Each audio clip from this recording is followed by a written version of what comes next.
말씀을 한 구절 제가 읽고 오늘 강의를 시작하도록 하겠습니다. 제가 나누고 싶은 말씀은 누가복음 4장이고요.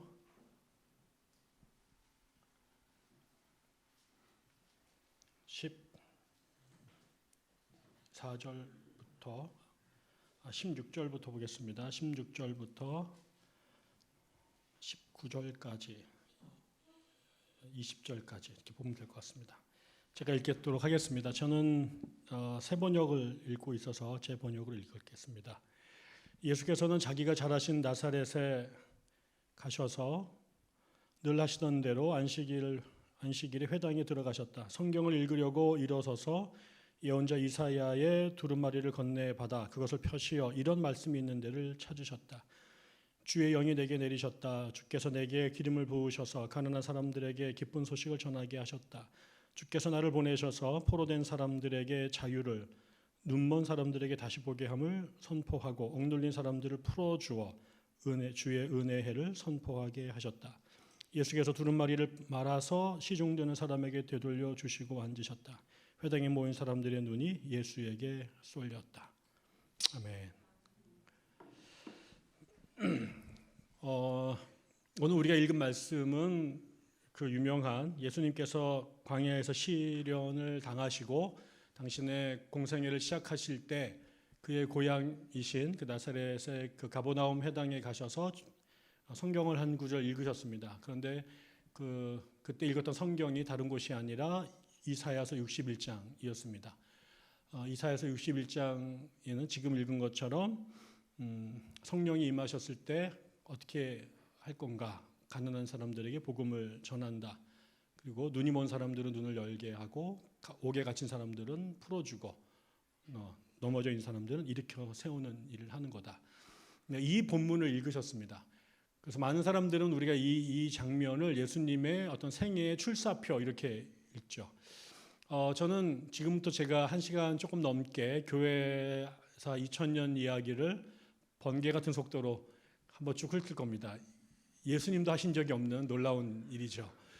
불가능한 일입니다. 그게 어떻게 가능하겠습니까? 제가 20년 넘게 교회사 공부, 거의 30년째 교회사를 공부를 하고 있는데 지금도 잘 모르겠는데 이거를 1시간 동안 이렇게 정리하는 건 어려운 일인데 저는 이제 교회가 어떻게 기독교라고 하는 이 우산 안에서 작은 세포 분열이 끊임없이 이루어져서 지금 여러분이 한국에서 보는 것처럼 수많은 교파들이 교회들이 존재하게 됐을까? 여러분은 지금 감리교회 다니시는데 감리교도 미국에서 엄청나게 많은 교단 분열이 있었습니다.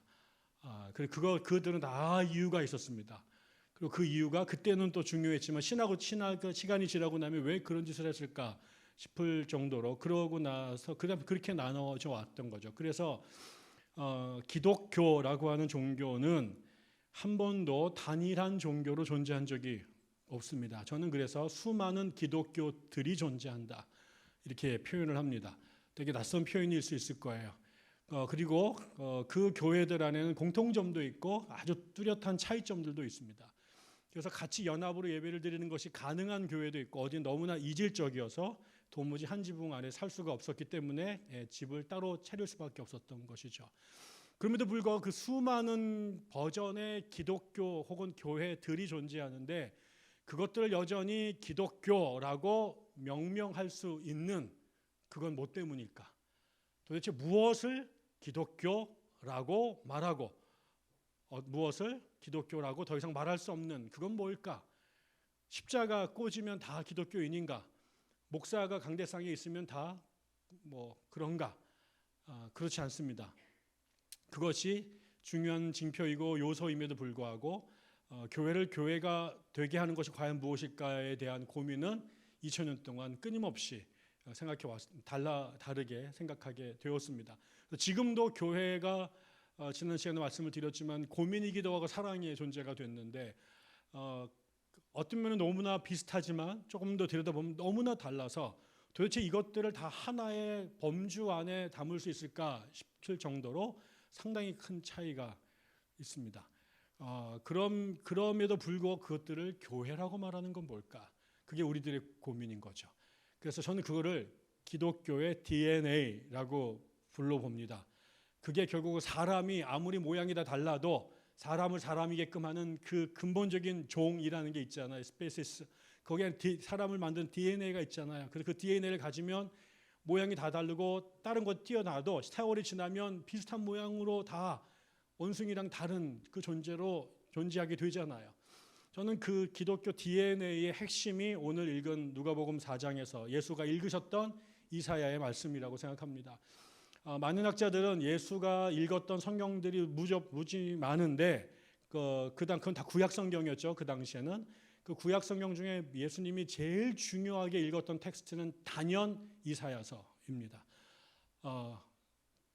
여러분 요즘 그래서 저희 학교의 구약 선생님은 에 따르면 그 이사야서는 학자들에 따라서는 제5복음서라고 부를 정도로 초대교회 형성에 절대적인 영향을 끼친 게 이사야서입니다.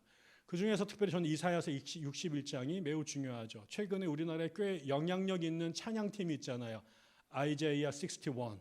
그 팀이 바로 이사야서 61장을 자신들의 정신으로 삼은 거죠. 저는 그래서 되게 그 팀을 주목해 봅니다. 아니 이사야서 61장에 주목하는 예수쟁이들이 그래도 젊은 아이들이 있다는 거. 얘네 성경을 제대로 읽었구나 라는 생각을 하는 거죠. 그래서 저는 여러분들이 오늘 쭉 말씀을 들으면서 수많은 이유로 교회들이 갈라졌는데 그럼에도 그런 것 중에 어떤 맥을 타고 여러분이 지금 존재하시는 거예요. 그런데 여러분 오늘날의 문제는 그 수많은 기독교들이 다 기독교라고 말하고 다 교회라고 말하고 복음을 갖고 있다고 말하는데 문제는 점점 사람들이 그거를 교회로 안 본다라는 거죠. 겉모양은 교회처럼 보이지만 거기에는 건물도 있고 목사도 있고 성도들도 있고 돈도 있고 예배도 있고 봉사도 있고 전도도 다 하는데 그들을 교회라고 인정하지 않아요. 회칠한 무덤이라고 말해요. 왜 그럴까요? 그거는 아까 말한 것처럼 교회의 본질이 건물이나 십자가나 성직자에 있지 않고 저는 지금 읽은 이사야서 61장의 이 말씀 그 교회에 성령이 임하시고 있는가? 다시 말하면 하나님이 계시는 교회인가? 그리고 그 하나님이 계시다라고 하는 증거로 사람들이 나랑 똑같이 팔자 좋은 사람들만이 아니라 이 시대에 온갖 이유로 소외되고 배제되고 차별된 사람들, 그래서 성경의 표현으로는 눈이 먼 사람들, 옥에 갇힌 사람들, 넘어져 있는 사람들로 표현되는 사람들에게 찾아가서 예수 그리스도가 우리의 주시다라고 하는 이 가스펠 캐리그마를 선포하고 그들과 더불어 하나님의 교회와 나라를 세우는 사람들인가? 저는 이것이 있으면 장로교가 됐든 장로교가 아니든 교회 건물이 있든 없든 목사가 있든 없든 장로 제도가 있든 없든과 상관없이 교회이지만 아무리 그 모든 것들을 다 갖고 있어도 그 교회에 하나님의 영이 현존하시지 않으면 나타나셔서 이런 세상의 장벽들을 허물어 가시면서 하나님이 빚으신 생명 가운데 어떤 사람도 어떤 이유로 비인간적 대접을 받거나 짐승처럼 살지 않도록 하는 일에 쓰임받고 있느냐. 이게 저는 교회의 DNA라고 말하는 거죠. 저는 그런 맥락에서 여러분과 저 자신을 좀 살펴보는 그런 시간이 됐으면 좋겠고 우리 교회는 과연 어느 자리에 있는가? 우리 교회는 또 앞으로 어디로 가야 될 것인가를 생각해 보면 좋겠다 싶습니다. 기독교 역사는 한편으로는 분열의 역사라고 저는 말할 수 있다고 생각합니다. 기독교 역사 2000년 동안 교회가 끊임없이 세포 분열을 해왔던 기록이라고 볼 수 있고요. 그래서 이게 너무나 복잡하고 많아서 교회에서 공부하는 게 어렵습니다. 그래서 교회에서 공부하다가 다 질려 넘어가는 게 지리적으로 너무 광대하고요. 그다음에 인종적으로, 그다음에 언어적으로 너무나 달라서 교회사 전체를 다 이해하기는 현실적으로 불가능합니다. 그래서 이것 때문에 조금 공부하다가 다 질려가지고 그 이름 외우는 거, 연도 외우는 거에 다 정이 다 떨어져 버리는 거죠.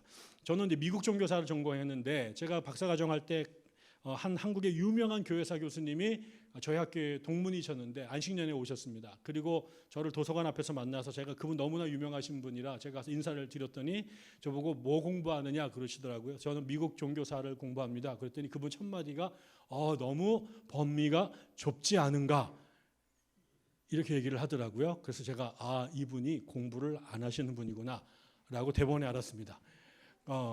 그분 생각에는 2000년 동안의 수많은 나라 중에 18세기, 17세기부터 역사가 시작이 되고 겨우 미 대륙에 있는 교회 이 나라가 얼마 안 될 거라 생각을 하지만 여러분 아시겠지만 미국은 전 세계 이민자들로 구성된 나라고 이민은 모든 사람들이 자기네 동네 교회를 다 갖고 와서 전 세계 모든 교회가 모든 기독교가 다 한꺼번에 존재하는 전 세계 전대미문의 공간입니다. 그래서 미국 교회에서는 실제로 공부하는 게 불가능합니다. 그걸 다 할 수가 없죠. 그래서 그 선생님이 공부를 안 하시는구나라고 제가 알았고, 근데 그거를 미국 교회에서도 그 모양인데 이걸 2000년 동안 쭉 확대시키면 그건 불가능하죠. 그래서 우리가 뭐 저도 아는 체를 하지만 제가 알고 있는 건 전체에 정말 그 미물에 불과하다라는 걸 알아주시면 좋을 것 같고, 그 분열을 하는데 요인이 있습니다. 그거는 나라가 동네가 다르기 때문에 생길 수밖에 없는 현상입니다. 동네가 달라지면 말이 달라지고요, 문화가 다르고요, 그 다음에 생각하는 게 다릅니다. 그러면 똑같은 사물을 그 다른 지역, 다른 문화, 다른 사상 속에 사는 사람들은 달리 보이게 되는 거죠. 그래서 지금 같은 경우도 대한민국도 교회가 들어온 지 130년 정도밖에 안 됐지만 이미 100년 전에 교회 다니시던 어른들이 지금 타임머신을 타고 한국에 오면 이게 교회야, 요즘 홍명보가 이게 팀이야, 뭐 이게 이제 되게 유명한데 이거랑 똑같이 될 겁니다. 벌써 저만 하더라도 50년 정도밖에 안 살았지만 제가 주일학교 다닐 때 교회 문화하고 지금하고는 천양지차로 달라졌습니다. 부르는 노래들이 달랐고요. 그때는 이런 악기 하나도 없었고요. 파워포인트 없었고, 아세요? 종이 이렇게 넘겨가지고 찬송가 부르던 시절이 있었죠. 성경책 다 빨간색 붙은 거 들고 다녔어야 됐고, 심지어 성경책이 옆으로 한 게 아니라 이렇게 쓰여져 있고 한자가 들어가 있는 성경책을 읽기도 했습니다. 그렇게 달라지죠. 특별히 어느 지역이었느냐, 그 다음에 어떤 언어를 썼느냐, 그들이 어떤 사상의 영향을 받았느냐, 플라톤의 영향을 받았느냐, 공자의 영향을 받았느냐, 부처의 영향을 받았느냐가 그 지역에 들어간 교회에게 그대로 영향을 끼칩니다. 그래서 제가 지난 시간에 말씀을 드렸는지 모르겠는데 우리나라의 영성을 연구한 캐나다의 한 종교학자는 한국의 기독교가 장로교, 감리교, 성결교 이런 식으로 구분하는 것은 틀렸다. 오히려 무속적 기독교, 유교적 기독교, 불교적 기독교라고 정의하는 게 훨씬 더 정직하다. 이런 말을 한 사람도 있습니다. 그 사람들이 볼 때는 한국의 기독교인들이 유럽의, 미국의, 카나다의 기독교인과 똑같은 것 같은데 굉장히 다른 거예요. 목사님들 설교를 가만히 들어보면 공자의 글이나 석가모니의 일화를 목사님들이 아무런 부담 없이 인용하세요. 그게 서양 선교사들한테는 그게 그렇게 낯설었다는 거죠. 저희 어머니가 권사님이신데 지금도 제가 어디 이사 가려고 그러면 어머니가 잠깐만 언제 간다고? 그다음에 달력을 보시면서 이날과 이날과 이날은 피해야 된다. 그렇게 얘기를 하세요. 그래서 어머니 왜 그러십니까? 했더니 내 말 들어라. 늙은이 말 들어가 틀릴 게 없다. 이렇게 얘기를 하시면서 그거 우리 어머니가 어디서 배웠을까? 교회에서 안 가르쳐 주죠. 근데 그 머릿속에 삶 속에 그게 묻어 있습니다. 그리고 이런 것들이 이제 매우 컸고, 특히 우리나라 같은 경우는 미국의 교회가 선교를 했죠. 근데 바로 이 미국 교회가 디나미네이셔널리즘, 교파주의라고, 아까 말씀드린 전 세계의 모든 교회들이 들어와서 땅이 넓으니까 각 지역별로 흩어져서 장로교, 감리교, 침례교가 살았습니다. 그리고 그 모든 사람들이 독자적으로 우리나라에다 선교사를 보내서 자기네 지교회들을 우리나라에 세우게 된 거죠. 그래서 우리나라에는 미국형 교회들이, 미국과 매우 비슷한 교회 문화가 한국에 들어와 있게 됐죠. 그래서 우리나라도 하나의 통일된 교회가 아니라 수많은 다양한 교회들이 존재하게 되어 있습니다. 그래서 전 세계에서 미국이 지금 가장 다양한 기독교인들이 한꺼번에 모여 있는 곳이고, 그것을 이만큼 축소시켜서 존재하고 있는 게 대한민국 교회이기도 한 거죠. 그러면 이제 우리가 처음부터 교회가 어떻게 확산되어져 갔는지, 그다음에 어떻게 분화되어 갔는지 한번 살펴보겠습니다. 지리적으로 우리가 살펴보면 아까 본 지도에서 동쪽에 거기에 팔레스타인, 지금 이스라엘 있는 곳에 처음 기독교가 시작이 됩니다. 그리고 그쪽에서 위로 이렇게 올라가면 지금 그 당시엔 소아시아, 지금은 투르키예라고 부르는 동네에 갑니다. 거기가 소아시아였습니다. 우리가 지금 아시아가 여기까지 확장이 됐지만 옛날에 사람들은 그 지중해 중심으로 세상을 살았고, 그들에게는 투르키예가 아시아였습니다. 거기에는 지금 그리스하고 투르키예, 이 두 나라가 있었죠. 발칸반도를 중심으로 해서 이 사람들은 그 다음에 그 옆으로 가면 그리스 옆에 로마가 있고 로마에서 옆으로 가면 스페인이 나옵니다.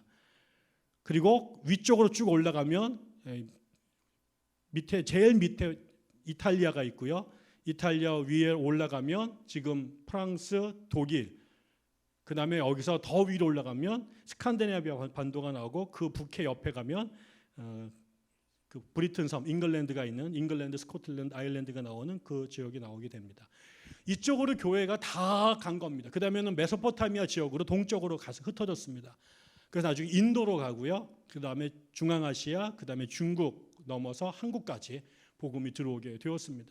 그리고 그 지역마다 그 지역이 원래 살던 곳에 전통적인 종교가 있었고요. 신들이 있었고요. 그래서 사는 곳마다 지형이 다 다르고요. 먹고 사는 곳이 다 다르죠. 누구는 농사를 짓고 누구는 방목을 하고 목축업을 하고 누구는 장사를 하고 누구는 사냥을 하고 그러한 것들이 교회 안으로 들어와서 지역마다 다 다른 특색의 교회들을 세웁니다. 농사를 짓는 사람들의 교회하고 사냥을 하는 사람들의 교회가 다르죠. 그 다음에 광부들이 있는 곳의 교회하고 어부들이 있는 곳의 교회들이 다릅니다. 그래서 이런 것들이 없어지는 게 아니에요. 복음이 들어가면 그 지역에 있는 문화나 역사나 아니면 종교 이런 것들이 싸그리 컴퓨터에서 딜리트 시켜서 프로그램을 지우듯이 없어지는 게 아니라 문화적 접변 현상이 나타나요. 그래서 기독교가 들어가면 전통 종교와 짬뽕이 됩니다. 그래서 그 지역에 가면 아까처럼 거기는 불교가 강했던 지역에는 불교적 색채가 강하고요. 그 다음에 유교적 색채가 강한 곳이 또 있는 거죠. 그래서 나중에 여러분도 아시겠지만 일본이 16세기에 복음이 들어갔는데 그 당시에 도요토미 히데요시가 6.25를 한다. 임진왜란을 끝내고 기독교인들을 박해합니다. 그 당시에 일본이 엄청나게 많이 카톨릭 신자들이 늘어나서 유럽에서 일본이 기독교가 될 거라고 생각을 할 정도로 굉장히 번성합니다. 그러다가 300년 동안 박해를 받게 되죠. 나중에 메이지 유신이 돼서 프랑스 선교사들이 일본에 왔더니 산속에 있는 일군의 일본 사람들이 찾아와서 자기들도 카톨릭 신자라고 얘기를 하는 거예요. 그 사람들은 일본에서는 카톨릭이 없어졌다, 300년 전에 없어졌다고 믿었는데 나중에 떡 나타나 자기네들이 기독교인이라고 얘기를 하는 거예요. 나중에 알고 보니까 이 사람들이 박해 기간에 불교로 개종을 했어요. 그런데 불교 신자가 아니라 카톨릭 신자로 살고 싶었던 거죠. 그래서 거기에 부처님 상에다가 십자가를 살짝 새깁니다. 그래서 남들이 볼 때는 부처님한테 불공드리는데 이분들은 부처님 앞에서 성모 마리아에게 미사를 드리는 거였어요. 그래가지고 나중에 지나고 나서 300년이 지났더니 이 일본 불교와 카톨릭 교회가 짬뽕이 된 거예요. 그래서 자기네들은 평생 카톨릭 신앙을 지켰다고 생각했지만 서양 사람들이 와서는 이거는 불교지 이게 어떻게 카톨릭이냐. 그래서 결국은 이 서양 사람들과 같이 예배를 얼마 드리다가 자기네들끼리 도저히 안맞아 못 드리겠다 그래서 따로 나가서 자기들의 예배를 드리기 시작을 했다는 거죠. 이게 되게 중요한 겁니다. 두 번째로는 언어예요. 처음에 지난 시간에 말씀을 드렸지만 예수님이 제자들을 세웠을 때 그 지역은 오랫동안 아람어라는 말을 썼습니다. 아람익이라고 하는 그게 예수님의 언어였고 제자들의 언어였습니다. 그리고 그게 교회 최초의 기독교인들의 언어였어요. 이거는 시리아어하고 굉장히 깊이 연관이 되어 있습니다. 그래서 결국은 이 아람어를 포함한 시리아어가 지금 이 팔레스타인 지역, 그 다음에 동쪽으로 메소포타미아 지역, 이란 사람들, 중앙아시아, 일본으로 간 이 교회들은 전부 다 시리아어로 예배를 드렸고 시리아어로 성경을 만들고 시리아어로 신학책들을 씁니다. 그래서 우리는 지금 시리아하고 기독교가 아무런 상관이 없을 것처럼 생각하지만 적어도 13세기까지 전 세계 기독교의 절반은 시리아어를 쓰는 사람들이었습니다. 그 흔적이 지금도 그쪽 지역에 남아 있습니다. 그리고 두 번째가 그 당시에는 헬레니즘 시대 300년경에 BC 300년경에 알렉산더 대왕이 동방 원정을 하면서 이 그리스의 문화와 아시아의 문화가 동방 문화가 결합이 돼서 헬레니즘이라는 걸 만들었죠. 알렉산더가 죽고 나서 자기가 세웠던 제국을 3등분해서 그의 후예들이 통치를 했습니다. 그래서 시리아 지역은 셀루코스 왕조라는 사람들이 셀루코스라는 사람이 셀루코스 왕조를 세웠고, 그 다음에 이집트를 중심으로 해서는 프톨레미라고 하는 그 사람이 왕조를 세워요. 그리고 원래 있었던 마케도니아에는 또 이 알렉산더의 후손들이 지배하겠습니다. 이 사람들이 전부 다 그리스 말을 쓰는 사람들이었고요. 그때부터 예수 때까지가 300년 정도 세월이 지나가는데 그 지역을 300년 동안 그리스어가 지배적인 언어가 됐죠. 그래서 지난 시간 말씀을 드렸습니다만 알렉산드리아가 그 지역의 가장 그리스 문화의 요충지가 됐는데, 이 이집트 알렉산드리아에서 유대인들이 많이 살고 있었고, 그 유대인들이 히브리어를 모르는 가운데 성경을 못 읽으니까 그 아이들을 위해서 그리스 말로 성경을 200년에 걸쳐서 번역을 합니다. 그거를 70인경 셉토아진트라고 말했죠. 그래서 예수님께 태어나셨을 때 이 가난한 사람들, 못 배운 사람들은 이 아람어를 썼지만 좀 배운 사람들, 장사하는 사람들, 글로벌하게 활동하는 사람들은 전부 다 그리스어로 되어 그리스 말을 쓰게 된 거고, 그때 썼던 성경책도 못 배운 사람, 그렇게 말하기는 어렵죠. 소수의 사람들은 옛날에 히브리어로 된 구역 성경을 읽고, 조금 유식한 사람들, 조금 더 인터내셔널한 마인드가 있는 사람들은 그리스 말로 된 성경책을 읽었습니다. 초대교회가 그래서 유대인들만이 모여 있는 곳에서는 히브리 성경을 읽었겠지만, 바울처럼 이 소아시아 지역에서 헬레니즘 문화의 영향을 받았던 사람들, 그리스에 능통했던 사람들은 그리스 성경을 읽었던 거죠. 그래서 이 사람들은 결국 뭐예요? 그리스어 성경을 읽으면 그리스어식으로 사유하게 되고요. 시리아어 성경을 읽으면 시리아어로 사고하게 되죠. 식민주의자들이, 제국주의자들이 그래서 나라를 점령하고 나면 그 지역을 자기들의 통치에 용이하도록 재구성하기 위해서 제일 먼저 뭘 해요? 제국주의자들의 언어를 가리키게 되죠.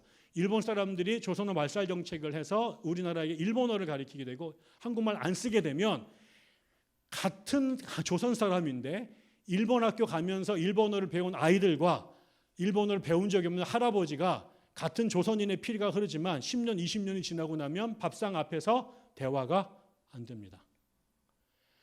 우리가 1919년도에 3.1운동이 벌어지죠. 그리고 45년도에 해방이 되죠. 19년도에 3.1운동을 일으켰던 사람들이 전부 다 청년들이잖아요. 서울에 있는 학교의 대학생들이 그 운동을 탑골공원에서 시작하잖아요. 물론 일부의 조선 지도자들이 있었지만 걔네들은 일제 항거합니다. 그 아이들 19년도에 연희 전문 다니던 아이들은 전부 다 1910년 이전에 태어난 아이들이죠. 그런데 여러분 45년도에 가미가제 특공대에 갔던 친구들, 그들은 대부분은 1910년 이후에 태어난 사람들입니다. 일본식 교육을 받은 사람들이죠. 그 사람들 중에는 민족운동을 한 사람도 있지만 대다수의 친구들은 내선 일체에 동화돼서 일본 사람들보다 더 일본 말을 잘하는 아이가 되고 싶어하는 사람들이 훨씬 더 많았습니다. 그래서 그 사람들 차이가 뭘까요? 같은 민족인데 어떤 언어를 자신들의 언어로 살았느냐, 이게 그 사람의 정체성, 민족적 정체성을 결정합니다. 그래서 민주주의의 제일 중요한 구성 요소는 어느 피가 흐르냐이지만 그것보다 더 중요한 것은 어떤 말을 쓰느냐, 이게 되게 중요한 거죠. 그래서 성경도 신학도 어떤 언어를 썼느냐가 궁극적으로는 그 교회를 다른 교회로 만들어 버립니다. 그리고 마지막으로 로마를 중심으로 해서 로마가 지배했던 지역, 그게 북아프리카였고 로마였고 지금 이탈리아였고, 그다음에 스페인, 그리고 나중에 프랑스 지역, 고을이라고 하는 이쪽, 그다음에 브리튼, 이쪽 지역은 다시 로마가 지배를 했는데 거기는 세월이 지날수록 라틴어가 쓰여지게 됩니다. 결국 나중에 성경책도 라틴어로 된 성경책, 그다음에 그리스말로 된 성경책, 시리아어로 된 성경책이 쓰여지는데 결국 이 세 개의 언어권이 처음으로 교회를 갈라놓게 된 원인이 됩니다. 그래서 그 지역들은 결코 다른 교회랑 하나가 되지 못합니다. 그래서 언어가 매우 중요했다라는 것이죠. 그 다음에 이제 교리의 문제가 됩니다. 처음에는 단순했을 거 아니에요. 지금은 우리가 신학교가 있고 교단이 있고 그다음에 교육 시스템이 있기 때문에 특정한 전통이 계속 통일된 목소리로 자손들에게 전달이 되지만 1세기를 한번 생각해 보세요. 그때는 신학교가 존재했나요? 없었어요. 교단이 있었나요? 없었어요. 그리고 전도를 누가 하냐면 처음에 예수님과 3년 동안 같이 살았던 예수의 제자들, 거기다 바울은 예수님을 만난 적도 없어요. 그러다 갑자기 부활하신 예수님을 탁 만나고 확 뒤집어져가지고 이 사람들이 선교사가 됩니다. 그런데 지금 생각해 보면 되게 기가 막히잖아요. 여기에 목사님의 저나 우리들이 다 신대원에 가가지고 저도 신학교만 딱 10년을 다녔거든요. 그렇게 해도 뭔지 잘 모르겠어요. 그런데 예수님하고 아무런 레퍼런스도 없이 말로, 근데 애들도 잘 못 알아듣잖아요. 나중에 주님이 죽으라고 말씀했지만 나중에 물어보면 하나도 제대로 아는 놈들이 없는데, 그런 분들이 성령 받고 전 세계로 흩어져 가지고 한 곳에 정주한 것도 아니고 돌아다니면서 교회 세우고 몇 사람 몇 달 동안 혹은 1, 2년 동안 복음을 전해요. 그리고 리더 몇 명 세워요. 그다음에 또 이전해요. 그럼 그 사람들끼리 교회를 세워요. 그런데 이게 점점 어떻게 됐을까? 나중에 세월이 한 300년 지나요. 그래가지고 나중에 그 콘스탄티누스가 황제가 되고 났는데 교회가 싸움을 하는 걸 알게 돼요. 황제는 자기가 제국을 만들고 나서 제국을 통일하는 이념으로 기독교를 받아들였는데 교회가 뿔뿔이 쪼개져 있다는 걸 알게 됩니다. 그리고 왜 그런가 봤더니 예수가 누군가에 대해서 모두가 자기들 나름대로 다른 생각을 하고 있다는 걸 알게 돼요. 그러니까 예수님을 3년 동안 옆에서 보다가 동네 형인 줄 알고 쫓아다니다가 이분이 말씀도 이상하게 하시고 막 기적도 이렇게 봐가지고 그냥 사람이 아닌 게벼 이랬는데 갑자기 죽었다가 살아나는 것을 본 사람들, 그래서 나중에는 나의 주 나의 하나님이라고 고백한 사람들, 어떻게 사람이 죽었다가 태어나 설명해봐, 몰라 그러는데 내가 아는 건 하여튼 죽었었는데 살아났어, 이거예요. 그거를 나중에 무슨 어거스틴이나 뭐 이런 사람처럼 정교하게 설명해낸 게 아니라 그냥 본 거예요. 이걸 어떻게 할 수가 없는 거지. 죽었는데 여기서 손 내밀고 만져봐. 근데 멀쩡하네. 이래가지고 주님인가 보다 이렇게 된 거죠. 그 나온 사람 바울처럼 한 번도 주님을 만난 적이 없는데 갑자기 지나가다가 뿅 하고 귀신 나타나가지고 왜 까부냐 이러면서 한번 죽는다 이렇게 얘기해가지고 눈을 확 몰아가지고 그런가 보다.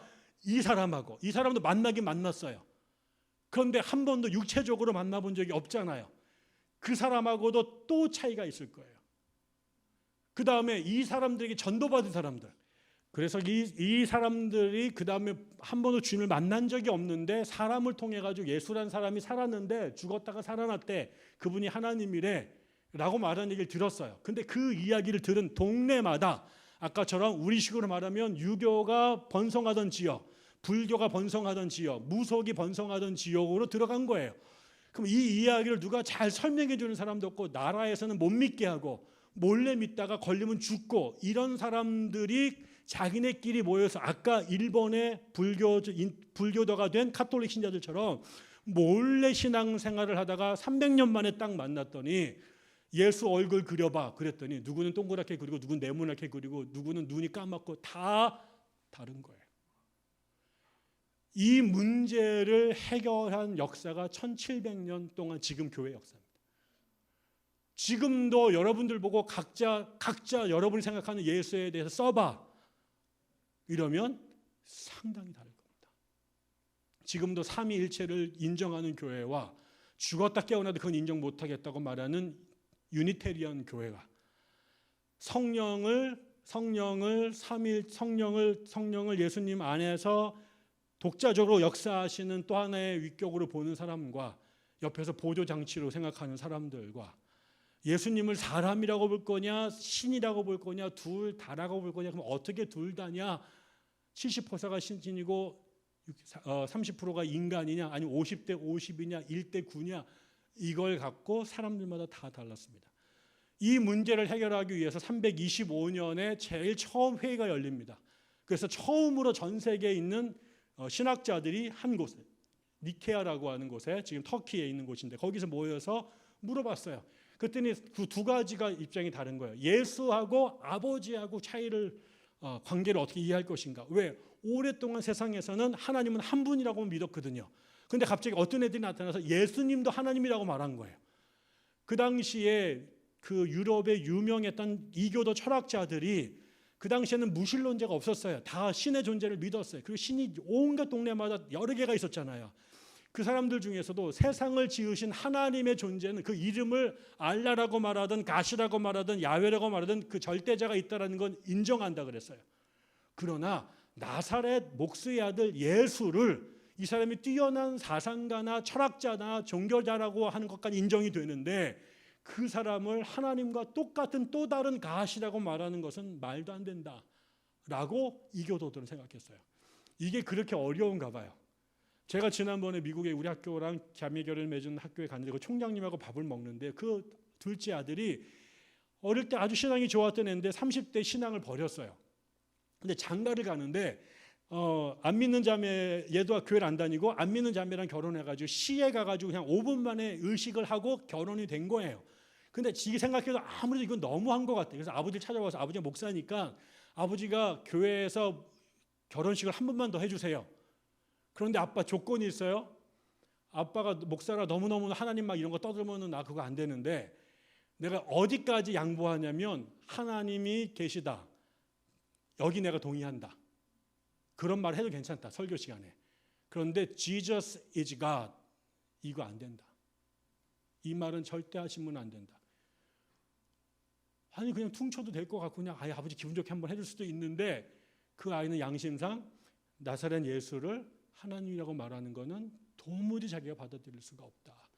그래서 목사인 아버지가 자기 주례를 쓰는데도 그거를 빼라고 얘기를 하더라는 거예요. 그럴 때 하나님하고 예수님하고의 관계를 한쪽에 이 알렉산드리아에서 두 그룹으로 나눠서 싸웠어요. 한 사람들은 아타나시우스라고 말한 사람은 하나님과 예수는 본질이 똑같다.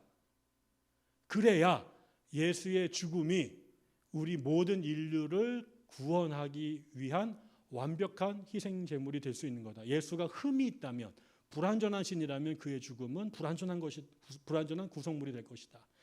근데 여기에 대해서 아리우스라고 하는 사람은 아까처럼 예수님은 하나님은 한 분이라는 생각이 머릿속에 대전제로 있었기 때문에 아들이 아버지가 되면 신이 두 개가 되는 거다. 그거는 이신론이 되는 거고. 그리고 아버지하고 아들이 어떻게 똑같냐. 말 자체가 다른 거 아니냐. 그리고 아버지가 아들보다고 먼저 태어나야지. 그러니까 예수의 신성도 인정하고 다 좋은데 아버지가 먼저 계셨고 아들은 시간적으로 존재하지 않았던 때가 있어야 된다. 그래야 아버지와 아들이 다른 거지. 아버지와 아들이 똑같은 시간에 태어나 버리면 그게 아버지하고 아들하고 같은 거냐. 그런 건 없다. 그래서 아버지와 아들을 차이를 둬야 된다라고 주장한 거예요. 그거는 아까 말한 것처럼 하나님이 한 분이셔야 된다는 생각을 놓을 수 없었기 때문에요. 그러니까 이쪽 진영에서 잘한 사람하고 예수님이 완벽한 희생 제물이 되어줘야 된다. 완전한 신이어야만 완전한 희생 제물이 될 수 있다라고 생각한 사람이 이게 답이 안 좁혀지는 거죠. 결국 이 둘을 문제를 해결하기 위해서 모여서 회의를 했는데 여러분 아시지만 결코 역사상 신학적 교리적 문제를 토론으로 해결한 적은 한 번도 없습니다. 여러분이 지나가다가 신천지한테 만났다고 생각해서요. 신천지가 와가지고 이만희가 보혜사야. 여러분은 말 같지도 않은 소리 하지 마라고 논쟁을 했는데 여러분이 만약에 신천지한테 졌어요. 성경을 잘 몰라가지고 애가 막 들이대니까 막 헷갈려가지고 그런가 봐. 그러면 여러분이 그런가 보다 무릎 꿇고 내가 지금부터 이만희를 하나님 모시겠습니다 라고 하는 사람도 있겠지만 대부분 어떻게 해요? 집에 씩씩거리고 가가지고 소주병 한번 깐 다음에 내가 신학교 간다. 저 새끼들 깨려고 더 공부를 100배 더 열심히 해서 너 나중에 나와. 이렇게 가지요. 저도 하나님의 교회 전도자한테 한번 깨주고 난 다음에 피가 뚜껑이 열려가지고 이런 적이 있거든요. 그게 내 신앙을 버린 게 아니라 더 내 생각을 단단하게 하기 위해서 공부를 더하게 만들게 되죠. 그래서 이게 해결이 된 적이 없습니다. 근데 그거를 어떻게 해결했냐면 왕이 너 이단이야. 너 정통이야. 이단 귀양 보내. 이렇게 해버렸어요. 이 사람이 자기가 잘못했다거나 혹은 틀렸다거나 승복한 게 아니라 신학의 신자도 모르는 콘스탄티누스 황제가 들어서 정치 권력으로 정통과 이단을 나눠버리고 누구를 쫓아보낸 거예요. 근데 문제는 그 아들이 콘스탄티누스는 아타나시우스 편을 들었는데 나중에 이 사람이 죽고 난 다음에 자식들한테 왕권이 넘어갔는데 그 아들들은 전부 다 아리우스에게 넘어간 거예요. 그래서 그 다음에 왕이 돼가지고 그 콘스탄티노스 왕이 아리우스 너 들어와. 그 다음에 아타나시우스 너 저기 유향가 이렇게 돼가지고 또 정통과 이단이 바뀐 거예요. 이게 무슨 진리에 근거한 판단이 아니라 어떤 놈이 뒤에 백을 썼느냐, 내 뒤가 김앤장이냐 아니면 동네 조그만 로펌이냐, 이거에 따라서 판결이 뒤집어진 거예요. 그러니까 이 문제 해결이 안 되고요. 그 다음에 어떻게 하겠습니까? 진리를 참고하는 것보다 내가 아까 로펌을 누구 쓰냐가 더 중요하잖아요. 내가 황제를 구워 삼는 게 정통과 진리를 나누는데 더 중요하다는 걸 알게 돼요. 그 다음부터 교회 안에 정치가 들어오게 된 겁니다. 이게 교회가 문드러지기 시작하는 또 하나의 중요한 문제가 돼요. 그래서 교회사에서 교회를 타락시키는 제일 중요한 것은 첫 번째 돈입니다. 교회가 돈이 교회 안으로 들어오면 그때부터 맛이 가기 시작해요. 두 번째, 정치 권력이 들어오면 됩니다. 그때부터는 이게 성경이 아니라 임금들 눈치 보느라고 왔다 갔다 하게 되는 거죠. 이게 처음에 325년의 문제였고, 두 번째는 그 다음에 에베소 431년에 또 모였는데, 이번에는 뭐로 모이느냐면 마리아가 애를 낳잖아요. 성모 마리아가. 그러면 우리가 보통 성모 마리아라고 부른단 말이에요. 이거를 그리스 말로 테오토코스라고 불러요. 예수님 하나님의 어머니라는 뜻입니다. 성모. 그런데 이게 알렉산드리아의 키릴로스라는 사람은 예수님이 성모님 뱃속에 있었던 그 존재가 하나님이다, 이렇게 말했어요. 그래서 그 하나님을 뵙기 때문에 마리아를 하나님의 어머니라, 성모라고 부르는 게 맞다, 이렇게 주장했어요. 그런데 이제 여기 알렉산드리아가 아닌 이번에 콘스탄티노플의 주교였던 네스토리우스라는 사람은 아니다, 하나님이 육신이 되어 땅에 내려온 거 아니냐. 그러면 마리아의 뱃속에 있었던 건 사람이지 그게 왜 하나님이냐. 비우고 내려오셨을 때 내려온 상태에서 엄마 뱃속에 들어간 거지. 그러니까는 마리아의 뱃속에 있었던 거는 인간 예수지 신 예수가, 신 그리스도가 아니다. 그러니까 그 사람은, 마리아는 사람의 어머니라고 부르거나 조금 봐주면 그리스도의 어머니라고 불러야 된다. 그러나 테오토코스 그건 안 된다, 이렇게 얘기를 했어요. 이것도 둘이 싸웠네요. 역시 해결이 안 되죠. 나중에 누가 나서요? 테오도시우스라고 하는 황제가, 테오도시우스가 누가 다른 놈인가, 그런 황제가 나타나서 이번에도 키릴로스 편을 들어주고 네스토리우스는 이단이 됐어요. 그래서 요 네스토리우스가 이단이 되고 난 다음에 네스토리우스, 이 사람은 결국은 예수님은 신성과 인성 두 개가 있는데 이 두 개가 한 위격, 성부, 성자, 성령, 요거를 위격이라고 그래요. 한 위. 근데 예수는 그 예수라고 하는 위격 안에 신성과 인성 두 개가 같이 있는 거야, 이렇게 말했어요. 근데 알렉산드리아의 키릴로스는 원래 신이고 예수가 신성과 인성 두 개가 있는데 예수가 성육신하고 와서는 신성 안에 인성이 쉽게 말하면 빨려 들어가서 신성 하나만 남아 있게 된 거야. 그래서 여기에서 성육신하신으로 살았던 역사적인 예수님은 하나님이셔, 신성만 갖고 있었던 존재야, 이렇게 주장을 했어요. 이 두 개를 싸움을 했는데 그때 키릴로스가 이겼어요, 정치판에서. 그리고 요 네스토리우스의 그룹들은 박해를 받아서 페르시아로 도망을 갑니다. 그 페르시아에서 이 교회가 번성을 하고요. 이 교회가 동쪽으로 와서 7세기에 중국의 경교라는 이름으로 들어옵니다. 그래서 우리나라에도 이 경교가 들어왔을 가능성이 있다라고 믿어요. 왜 그러면 걔네들이 당나라에 가서 황제의 적극적인 지원으로 엄청나게 번성합니다, 이 경교라는 교회가. 그리고 그때가 신라하고 당나라가 굉장히 가까웠잖아요. 그래서 우리나라에도 경교들이 들어왔을 가능성이 너무 농후한 거예요. 근데 삼국유사나 삼국사기 어디에도 그 얘기가 안 나오고, 그 다음에 아직까지 유물이 하나도 우리나라에 안 나왔어요. 그런데 발해 아시죠? 고구려가 망하고 거란족, 말갈족들하고 엮여가지고 만든 게 발해잖아요. 거기 우리나라 사람들 상당히 들어가 있잖아요. 그 발해에서는 경교 유물이 쏟아져 나왔습니다.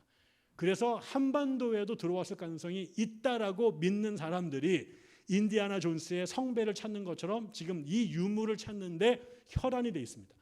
이게 만약에 증거가 나타나면 우리나라의 기독교 역사가 7세기로 올라갑니다. 그런데 아직까지 답이 없는 거죠. 아무튼 그런 거 갖고 싸움을 했습니다. 결국 그래서 아까 말한 예수님이 살아계실 때 그분에는 신성만 있었다라고 믿는 사람들을 단성론자라고 믿었고, 아니야, 예수의 신성과 인성이 함께 계셔서라고 말한 건 양성론자라고 믿었어. 이 두 사람들이 끝내 타협을 못 보고 교회가 갈라섰던 거죠. 그래서 처음에는 언어적인 기반으로 갈라졌지만 그 다음에 300년 동안 그 박해 속에서 전 세계가 따로따로 자기들끼리만 모여서 예수를 따로 믿다가 보니 지금처럼 지역별로 예수님을 이해하는 게 다 달랐고, 그게 나중에 교회가 공일해서 자유롭게 믿게 돼서 보니까 민증을 깠는데 자기가 믿는 하나님이 다 다르다라는 걸 알게 된 거죠.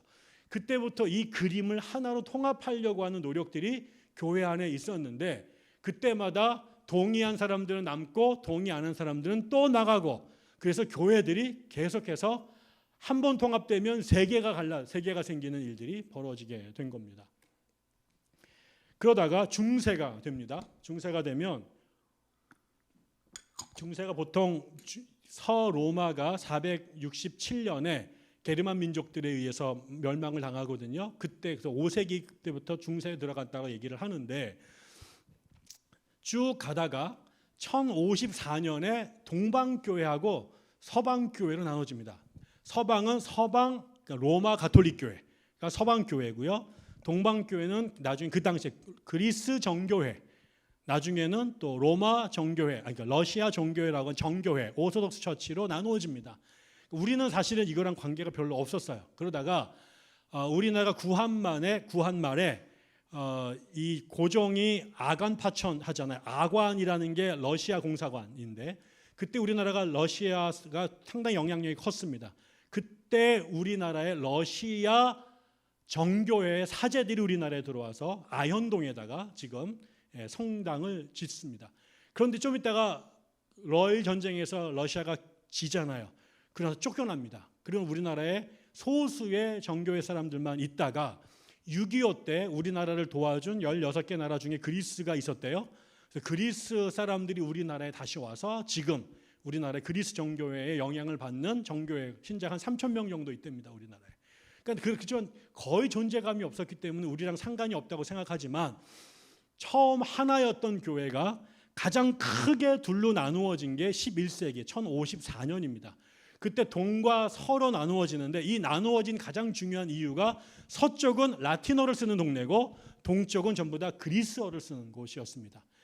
나중에 지나고 나면 이 그리스 사람들 처음부터 아까 말한 신약 성경이 그리스 말로 쓰여졌죠. 그 다음에 구약 성경도 그리스어로 번역된 70인경을 성경을 읽었습니다. 그러니까 이 사람들이 원래 기독교를 제일 처음 크게 믿은 동네죠. 얘네들은 언어로 성경 원어를 읽는데 아무런 부담감이 없어요. 저는 신학교를 나왔지만 성경학을 공부하지 않는다는 이유로 기초 히브리어 헬라어를 배우고 시험 통과하고 난 다음에 한 번도 들여다본 적이 없습니다. 저는 그래서 히브리어 헬라어를 못 읽습니다. 근데 제가 예일에서 석사를 했는데 저희 같이 공부하는 목사님이 신약학으로 박사과정 지원을 하는데, 거기에 예일대학교에서 박사 학생으로 있는 친구가 작년에 지원할 때 썼던 지원서를 달래서 읽어봤습니다. 어떤 놈들이 예일대학교 박사과정에 들어가나. 근데 저랑 같이 공부하는 그 목사님이 장신대 출신으로 엄청 공부를 잘하시는 분인데, 이분이 절망을 하시는 거예요. 왜 그런가 했더니 자기한테 빌려준 그 놈이 그리스어로 스피킹을 한대요. 동방정교회 출신이라는 거예요. 그러니까 얘네들은 그리스어가 우리 한국말처럼 편한 거죠. 그러니까 우리는 그리스어를 읽을 줄 알면 아주 신기한 존재인데, 걔는 읽는 게 아니라 스피킹, 다이얼로그가 그리스어로 가능하다. 그런 애들이 예일대 박사과정에 들어간다. 뭐 이렇게 얘기를 해가지고 우리가 모두가 좌절했던 경험이 있습니다. 근데 이쪽 사람들은 다 그리스어로 성경을 읽던 사람들이죠. 근데 로마 가톨릭 교회 사람들은 불가타라고 하는 라틴어로 번역된 성경을 6세기부터 읽기 시작했습니다. 성경이 다릅니다. 그리고 언어가 다르죠. 이게 1000년을 내려오다가 사건이 연달아 딱딱딱 터지기 시작합니다. 그중에 제일 중요한 사건 중에 하나가 이 니케아 회의, 니케아가 325년에 회의를 하고 그날 회의한 결과물을 문서로 냈습니다. 그리고 거기에 신앙 고백서를 썼습니다. 그래서 하나님은 이런 분이고 예수님은 이런 분이고 삼위일체는 이런 거야, 교회는 이런 거야. 그렇게 우리가 마치 사도신경처럼 니케아 신조라는 걸 만들었습니다. 거기에 뭐라고 나오냐면, 제가 정확한 문구는 외우지 못하지만 내용이 하나님이 계시고요. 그 다음에 예수는 하나님이 낳으셨고, 아기를 낳는 것처럼 하나님이 예수를 출산하셨고, 성령은 하나님 아버지로부터 발출됐다. 마치 가스가 누출되는 것처럼 기름이 탱크에서 스며 나가는, 곧대 나가는 동사를 썼어요. 그래서 예수는 하나님이 아기를 낳듯이, 산부인과에서 아기를 낳듯이 그런 방식으로 낳으셨고, 성령님은 하나님부터 그렇게 새어 나오셨다라고 표현했어요. 그래가지고 넘버 원이 아버지, 넘버 투가 아들, 영, 얘네 둘이는 동등, 이렇게 쓴 거예요. 근데 좀 지나고 났는데 스페인에는 로마권이거든요. 로마권에서 얘네들이 이 문구를 자기네 원래 여기에 문구를 바꾸려면 동방교회와 서방교회가 서로 합의해서 결정하기로 했는데, 이쪽에다 말 안 하고 서방교회 녀석들이 성령은, 그러니까 똑같이요, 예수님은 아버지가 출산하셨고 성령은 아버지와 아들로부터 발출됐다. 이렇게 해서 와 아들, 요거를 라틴어 말로 필리오케라는 단어예요. 필리오케. 이게 그리고 아들이란 뜻입니다. 그리고 아들. 요 단어를 툭 집어넣은 거예요. 그러니까는 저쪽 동네는 아까처럼 넘버 원이 아버지, 넘버 투가 아들, 영, 얘네들은 둘이 동격인 줄 알았는데, 요 와 아들 단어 하나 딱 쥐고 나니까 성령이 아버지와 아들로부터 발현되니까 성령으로부터, 그러니까 성자로부터도 성령이 나온 게 꼴이 돼버리게 되고, 그래서 아버지가 넘버 원, 예수가 넘버 투, 성령이 넘버 쓰리가 된 거예요. 그래서 이거를 갖고 왜 요 필리오케를 니들 마음대로 집어넣느냐, 그거 빼라, 우리가 원래 없던 거잖아. 근데 저쪽 동네가 네가 뭔데 이래라 저래라, 우리가 하는 대로 하는 거지, 이러면서 이걸 갖고 서로 싸우기 시작을 했습니다. 관계가 좋을 때는 간을 쓸개도 내주지만, 관계가 안 좋으면 머리털 하나만 달라도 꼴보기 싫은 것 같잖아요. 그래서 이게 갈등이 됐고, 마지막에는 좀 더 뒤인데, 뒤에 가서 1024년이 되면 십자군 전쟁이 네 번째가 떠나는데요. 그때 십자군 전쟁이 웃기게 돼가지고, 원래는 얘네들이 베니스의 상인들의 배를 타고 이집트에 가서 이집트를 공격하기로 했는데요. 그래서 십자군 갈 애들하고 그다음에 이 베니스의 선박업자들, 해운업자들하고 계약을 짜서 한 명당 얼마 배싹 받고 배를 띄우기로 했는데, 그날 전쟁을 딱 해서 다 가겠다고 해놓고 막상 떠나기로 한 날 왔더니 몇 놈 안 온 거예요. 배는 큰 거 빌려놨는데. 그래서 이거 배를 얘네들은 니들 다 내라 배값 이렇게 말하고, 이쪽에는 온 놈 값만 내겠다 이렇게 되니까 이거 싸움이 난 거죠. 그러니까 그때 이제 이 베네스 상인이, 그러면 니들 내가 배 태워줄 테니까 우리 그동안 내 얘기 하나만 들어줘. 그래서 그게 뭐야?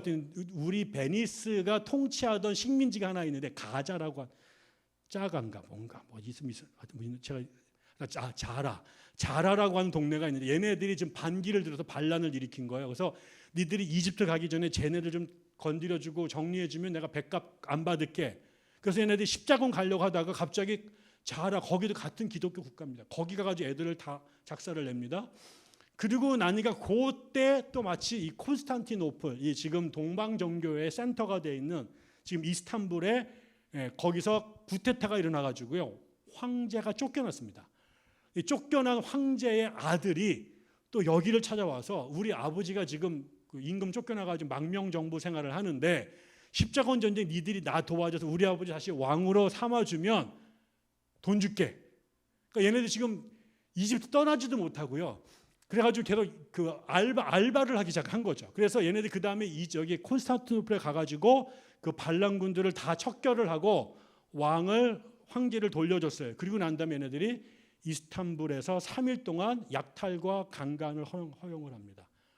이게 같은 기독교 국가예요. 그런데 여기 와가지고 이스탄불에 와서 십자군 전쟁의 군인들이 이스탄불에 있는 기독교 집안을 약탈을 하고 수많은 부녀자들을 겁탈을 합니다. 이게 이제 큰 상처를 일으키죠. 그래서 동과 서가 갈라집니다.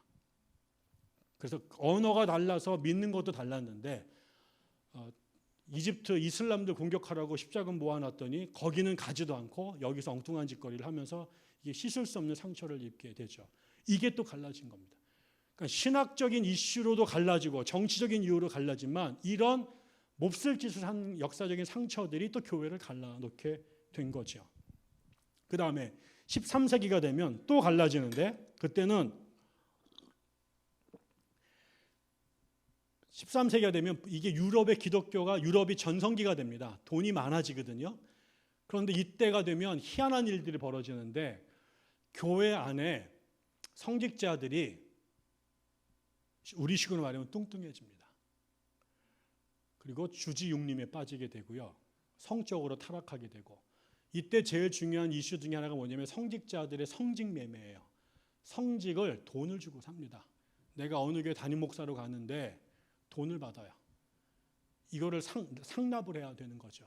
그래서 더 높은 자리로 갈수록 더 많은 돈을 내야 되는 거죠. 그래서 실력 있고 영성 있는 사람들이 가는 게 아니라 백으로 아버지의 영향으로 뇌물로 그런 직들을 사게 되고 그다음에 성직자들이 원래 독신을 하기로 되어 있는데 세컨들을 두기 시작합니다. 밖에서.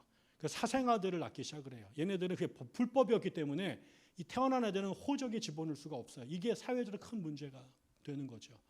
이런 일들이 벌어질 때 카타리라고 하는 그룹이 나타납니다. 프랑스 남부 지역에서. 이 사람들은 영지주의라는 것에 영향을 받았는데 이 영지주의는 물질을 타락했다고 보는 거예요. 영을 중요시 여기고. 그래서 물질과 관련된 것들을 다 타부시했습니다. 그중에 제일 심각한 게 성생활을 반대한 거죠. 성을 더럽다고 본 거예요. 그래서 섹스와 관련된 일체의 것들을 금기했고 성직자들은 독신을 해야 된다고 주장을 했고요. 물질적인 재산이나 이런 걸 탐내는 것을 굉장히 금했죠. 그래서 아주 엄격한 금욕적 생활을 했던 겁니다. 먹는 거 줄이고 술, 담배 안 하고 성생활 안 하고 이런 거를 강조하는 그룹이 태어난 거예요. 그러니까 이 사람들이 교회에서 우리 목사님이 우리 신부님이 맨날 거시기한 짓거리 하고 다는 걸 다 아는데 옆 동네에서 카타리파가 나와서 교회를 세우는데 거기 목사님이 깨끗하고 엄격하고 예수 제대로 믿는 것 같으니까 동네 사람들이 다 그 교회로 간 겁니다. 이거를 교회가 내가 잘못한 것에 대한 반면교사 삼아서 교회를 개혁해야 되는데 교회는 그렇게 하지 않죠. 어떻게 쟤네들을 이단으로 몰아서 십자군을 만들어요. 원래 십자군은 이슬람을 공격하기 위해서 하던 운동인데 이제 13세기가 되면 카톨릭 교회 안에 자기네가 이단이라고 정죄한 애들이 군 세력이 커지면 얘네들을 제거하기 위한 정벌대로 토벌대로 십자군을 만들어요. 그래서 카타리파를 수만 명을 죽입니다. 이게 13세기 아주 큰 사건이었고요. 그다음에 똑같은 시기에 와일도 피에로 와일도라고 하는 피터 와일더라는 사람이 생겨났는데 이 사람도 프랑스 사람이에요. 이 사람은 엄청난 부자였습니다. 엄청난 부자였는데 예수를 믿고 난 결단으로 자기의 모든 재산을 팔아서 가난한 사람에게 나눠줬습니다. 그러니까 동네에 있는 사람들한테 큰 충격을 줘서 와일도를 따르는 부자들이 막 생긴 거예요. 다 재산을 버리고. 그래서 가난한 청빈을 이상으로 삼는 사람들이 나타났습니다. 그리고 이 사람들은 교회가 타락한 것의 가장 큰 문제는 성경을 안 읽기 때문이다. 성경이 교회는 없었어요. 중세 때. 왜? 그러면 라틴어로 성경을 번역했잖아요. 여러분 만약에 여러분의 공식 언어를 라틴어라고 생각해 보세요. 그럼 교회 다니면 라틴어 강좌를 들어야 돼. 근데 대빵 어려워요. 라틴어가. 그러니까 이게 라틴어 읽는 사람은 0.1%밖에 안 되는 거예요. 나머지 사람들 다 성경 있어도 봐도 까막눈인 거예요. 그러니까 그거를 그다음에 그 당시에는 아직 인쇄술이 나오기 전이기 때문에 다 필사를 해야 됩니다. 그걸 양피지에다 갔거든요. 양피지가 양이나 소의 껍질이잖아요. 여러분 창세기 하나를 베낀다고 생각해 보세요. 필사로. 양을 몇 마리를 잡아야 될까요? 이게 천문학적인 액수의 돈이 들어갑니다. 그러니까 개인이 양피지로 된 성경을 소유한 적이 없습니다. 이건 마을에 서울대학교 도서관에 한 권 있으면 다행인 거죠. 그러니까 성경은 있었지만 비싸서 그다음에 언어의 간격 때문에 못 읽었습니다. 그 자리를 성물 숭배, 성지 순례, 그다음에 뭐 성인 숭배 이런 것들, 이런 미신적인 것들이 다 차지하고 있었던 거죠. 이러기 때문에 결국 교회를 개혁하려고 그러면 성경을 읽어야 된다. 근데 성경을 라틴어로 썼으니 누가 읽겠느냐? 그래서 성경을 프랑스 말로 번역하게 해달라고 요청했습니다. 그리고 평신도들이 설교할 수 있도록 기회를 주라고. 왜 그거를 목사들만, 상직자들만 하느냐? 글 읽을 줄 알고 도덕적으로 문제가 없고 성령 충만하면 평신도라고 해서도 설교할 수, 복음을 전할 수 있는 권한을 달라. 근데 이거를 갖고 로마 가톨릭 교회가 이놈의 새끼들 이단이야 이렇게 해버렸어요. 그리고 또 다 죽여버렸습니다. 소수가 살아남아서 이탈리아 산, 그다음에 스위스 산으로 도망가서 300년을 버티고 삽니다. 나중에 종교개혁이 일어났을 때 우연히 갔더니 거기에 이 사람들이 몰래 숨어 살고 있었는데 보니까 루터나 칼빈의 생각과 똑같은 생각을 이미 300년 전에 한 거예요. 그 사람이 나중에 개신교로 들어와서 개신교의 일부가 됐습니다. 그 다음에 14세기가 되면 존 위클리프가 나오는데, 위클리프는 똑같은 문제의식을 영국 옥스퍼드 대학 출신의 지성적 목사님이, 이 사람도 교수이면서 사제였는데 이 사람은 몇 가지가 문제가 걸렸어요. 이건 뭐냐면 그 당시에 가톨릭 교회가 너무 부유한 거예요. 사제들이 너무 부유해요. 돈을 너무 밝혀 갈 때마다 헌금 삥 뜨듯이 갖는 거죠. 그리고 그거의 증거가 신학자들이 그렇게 다 뚱뚱해집니다. 이게 되게 재밌는 게, 제가 처음에 교회를 개척하고 나서 새벽 예배를 드리고 짐에 가서 운동을 하기 시작했습니다. 근데 운동을 하는데 그때 경향신문에 이렇게 칼럼이 나서 뛰면서 읽었는데요. 그게 우리나라 역사학자가 뭐라고 썼냐면 고려가 망한 이유를, 근데 고려가 망한 이유를 쭉 설명하면서 고려가 망한 이유 중에 하나, 고려가 다 됐다, 망할 거다라고 하는 그 말기적 증상이 나타났는데 그 중에 하나가 뭔지 아시냐면 스님들이 뚱뚱해졌다는 거예요. 고려는 불교 국가였잖아요. 불교 스님들은요 구조상 뚱뚱해질 수가 없습니다. 일일 일식밖에 안 해요. 거기다가 비건이에요. 108배를 하고요, 쿵우를 해요. 이 라이프 스타일을 따라가면 몸에 지방이 생길 수가 없어요. 그런데 스님들이 뚱뚱해졌대요. 근데 그거는 그분들이 하지 말아야 할 짓들을 했더라는 거죠. 근데 그때 제가 뭐 하고 있었어요? 러닝머신에서 뛰고 있었거든요. 살이 쪄가지고. 이것도 한국교회의 말기적 증상이다 이 생각이 제가 들었던 적이 있거든요. 그러니까 아까처럼 사제들이 돈을 밝힌다. 그 다음에 구원을 위해서 면죄부를 돈을 주고 산다. 교황이 독단적으로 의사결정을 한다. 그 다음에 우리 안에 있는 헌금이 다 교황청으로 끌려들어, 이런 것들을 문제를 삼습니다. 그래서 면죄부 판매를 반대하고 그 다음에 사제들의 독신과 청빈을 요청을 하죠. 그리고 나서 이 모든 것의 문제가 결국 말씀이 없기 때문이다. 그래서 성경을, 피터 왈도는 프랑스 사람이니까 프랑스 말로 번역하자라고 말했고, 위클리프는 영국 사람이니까 영어로 성경을 번역해야 된다. 그랬더니 이단이다 규정이 되죠. 나중에 죽어요. 풍을 맞아가지고. 근데 나중에 100년이 지나서 1414년에 콘스탄츠에서 공의회가 열렸는데 그때 거기에서 이 사람을 다시 이단으로 정죄하고 부관 참시를 명해서 무덤에 갇혀있는 시체를 끄집어내가지고 갈아서 불태워가지고 템즈강에다 뿌립니다.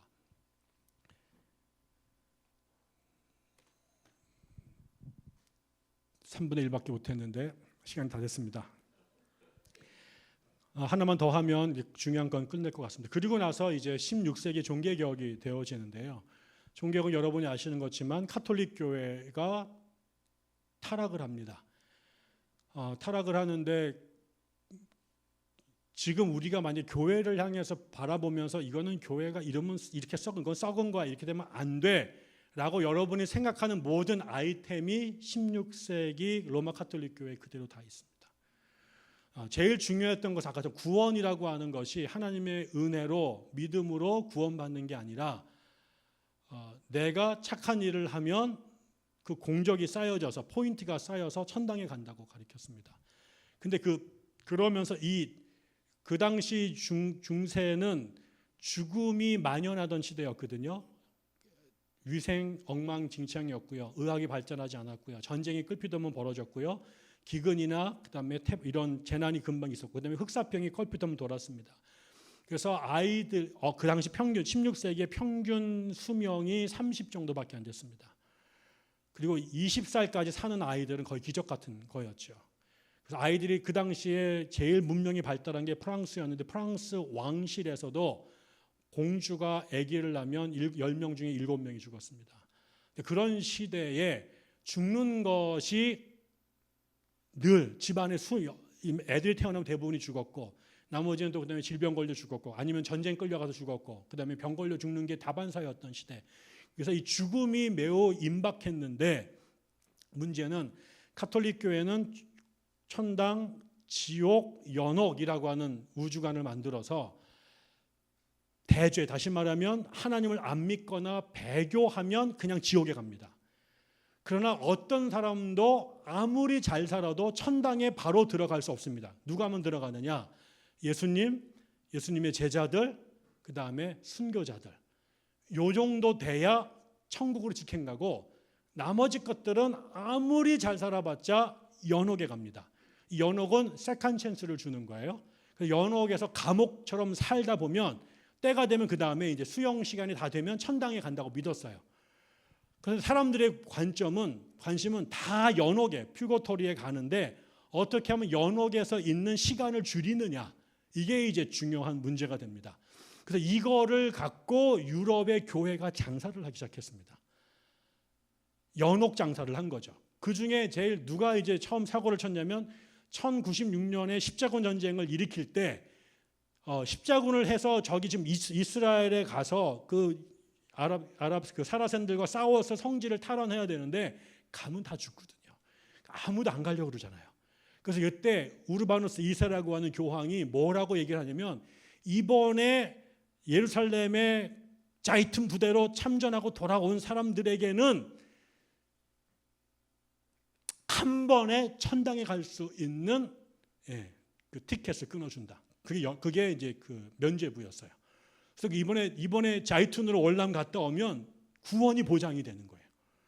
그래서 한 번에 끊어졌어요. 이거를 하려면 성지순례를 한 1000번 갔다 와야 되고요. 성물을 한 2억 5천 정도 들여서 사야 되고 미사를 뭐 몇천 번 이렇게 되는데 이 모든 거 안 해도 된다. 그러니까 애들이 다 이스라엘에 갔다 온 거죠. 한 번을 끝내자.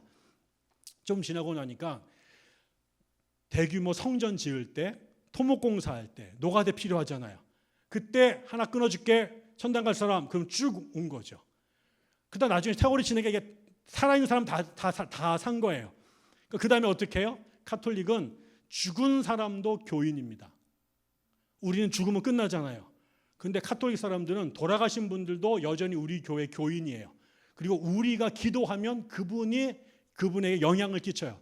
그래서 우리가 기도를 그분을 위해서 열심히 해드리면 좋아요를 계속 누르면 이분이 그 복무가 그만큼 이게 다운이 돼가지고 천당에 빨리 가는 거예요. 그래서 그 다음에 어떻게 해요? 돌아가신 어른들을 위해서 면죄부를 팔기 시작한 거예요. 너만 천당 갈래? 니네 할아버지 그렇게 개고생하고 계시는데 이런 식으로 목사님들이 이제 설교하셔가지고 이걸 팔게 한 거죠. 나중에는 이렇게 해서 돈으로 처음에는 대신 노가대를 쪘는데 나중에 현찰을 주고 이런 것을 우리 조상들까지 판매하기 시작했어요. 이거를 그때 마침 성경 공부 열심히 하던 마르틴 루터가 성경을 아무리 읽어도 이런 내용과 관련된 구절이 성경 한 군데도 안 나오는 거예요. 성경에서는 구원은 주님의 은혜로 그다음에 나의 믿음으로 바울이 그렇게 명확하게 얘기를 했거든요.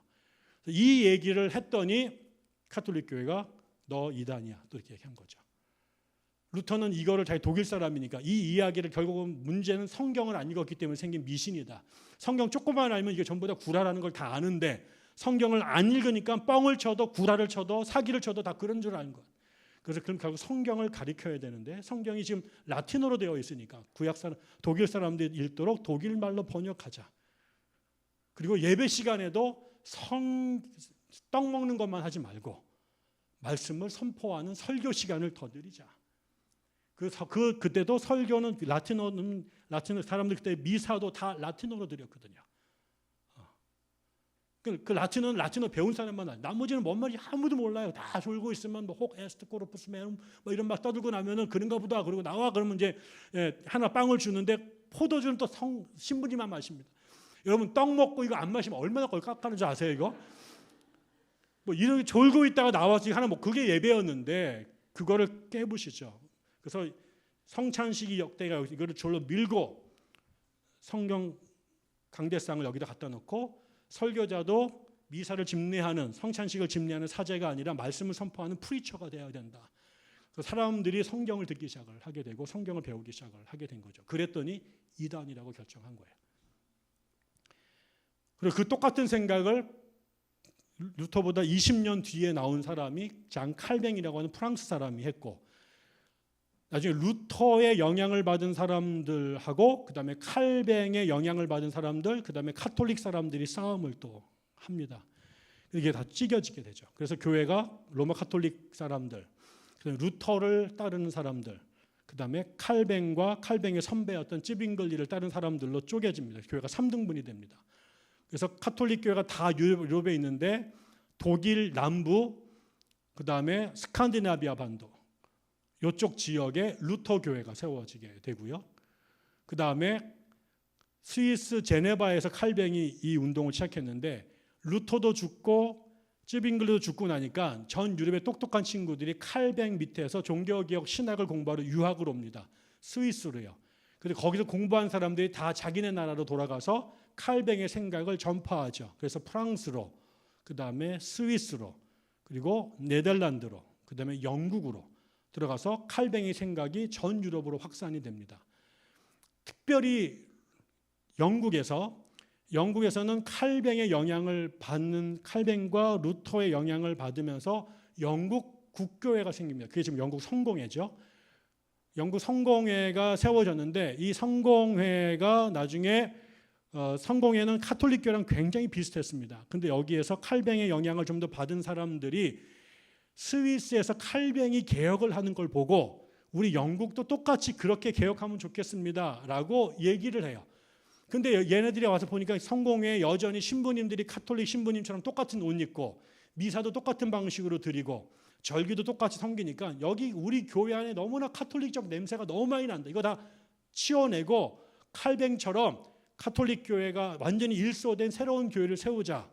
그랬더니 이제 이 칼뱅파가 싫은 성공의 전통주의자들이 아이 그놈의 새끼들 더럽게 깨끗한 척하네. 맨날 청소. 그래서 유아 퓨리턴, 그래서 청교도라는 말을 세웠습니다. 청교도는 지가 한 게 아니라 저쪽 애들이 비아냥거리며 더럽게 깨끗한 척하네. 그래서 퓨리파이 이런 말에서 청교도라는 말이 나왔습니다. 그리고 이 청교도들이 다시 그 다음에 갈라지기 시작합니다. 그래서 여기에서 성공회는 카톨릭을 그대로 갖고 왔기 때문에 교회 제도가요. 예배도 카톨릭적으로 드리고 교회 제도도 제일 위에 대주교님, 그 다음에 주교님, 대주교, 감독, 그 다음에 사제, 부제, 그 다음에 평신도 이렇게 교회를 나눴습니다. 이거에 대해서 칼뱅이 노노노 그거 잘못된 거야. 그래서 교회를 평신도들이 교회 안으로 들어오게 만들어요. 그래서 목사, 장로, 집사, 교사 이 네 개 직분으로 나눕니다. 그래서 교회 안에 그래서 이제 장로하고 목사가 동급이에요. 근데 장로는 교회를 치리하는 거고 목사님은 설교하시고 목양하는 것이고 교사는 교리를 가리키는 역할을 하는 것이고 그다음에 집사는 교회의 행정을 맡는 거죠. 이렇게 이 네 개로 직분을 나누었어요. 근데 이거를 배웠던 사람 중에 여기 칼빈한테 이거 배웠던 친구가 존 녹스라는 애가 있어요. 존 낙스라는 애가 스코틀랜드에 가서 이거를 근거로 해서 당회를 조직합니다. 그래서 평신도 대표와 목사가 교회의 최고 치리권을 가진 의회를 만든 거죠. 교회 안에. 그거를 당회라고 만들었고 거기에서 장로교회라는 이름이 처음 생겼습니다. 그리고 똑같은 이 제도를 칼빈의 신학을 받아들였던 애들 중에 교회 당회제도 인정할 수 없다. 우리 모두가 더 직접적 민주주의 체제로 교회를 꾸려야 된다.